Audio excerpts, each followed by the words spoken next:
With your comedy career, what's your ultimate goal in the world of comedy?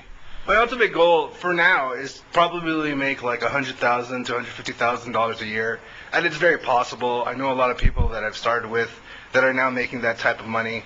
Obviously, there's other people that I've known that skyrocket to the point they're making $1 million a month. But to do this for a living was my first goal when I started. Now that I can survive and live off it, I would like to make more money. Eventually move down to the States, buy some property, or buy a house down here. People that have never heard your style of comedy, what's it like? How would you describe it, and what are some of the things you talk about? I would say that my style is influenced by different comics I've seen and I've loved, right? And I have my own kind of.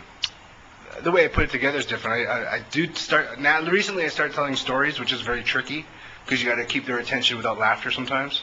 But I love you'll see some one-liners in my act. You'll also see something that's it's not. I'm not saying it's like cutting edge, but I'm saying it's tricky. I have all these tricky jokes. So it's like one of my new lines that I love saying is a little tricky, but.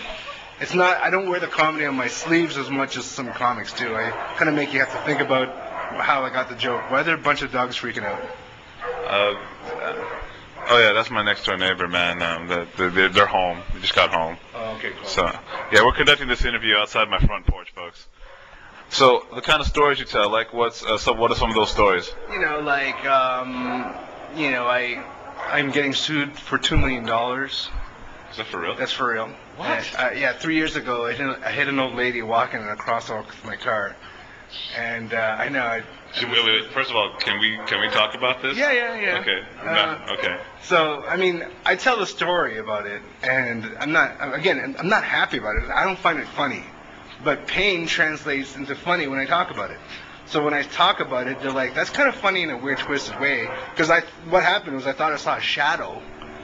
And then when I hit it, boom! I was like, hey, this shadow is pretty heavy, right? And her head hit the top of my hood, it dented my hood, so every time it snowed, I saw an imprint of her face, which scared the hell out of me. And the first time you hit somebody, it's a scary feeling. What happens is your soul jumps out of your body, looks at you, and says, hey, do you want to take off?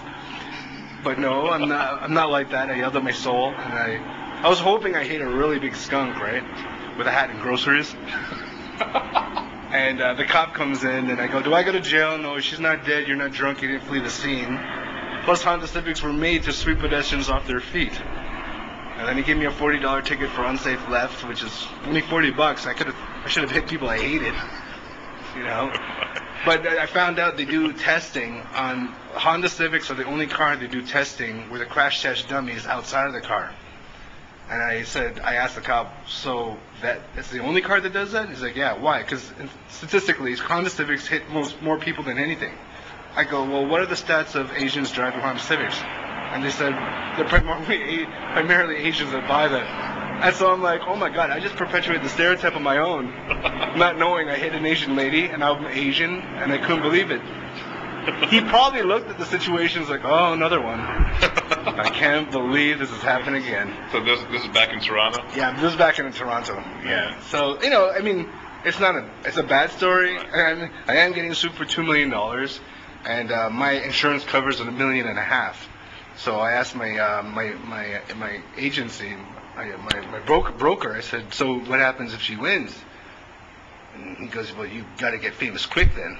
Oh shit! All right, but apparently she's not gonna win because I saw her 2 weeks later, walking in an outdoor mall in Toronto, and she's perfectly fine. So she's just trying to make some money off me. I was only going 10 kilometers, which is probably like 5 kilometers. Right, 5 miles. Yeah, I don't know. We have the whole metric thing. Yeah, we don't do the metric thing here. We do miles per hour, dude. And I don't know the whole conversion thing. And I was a math major in college, so I don't know. Right. Yeah, I apologize about that, okay. dude.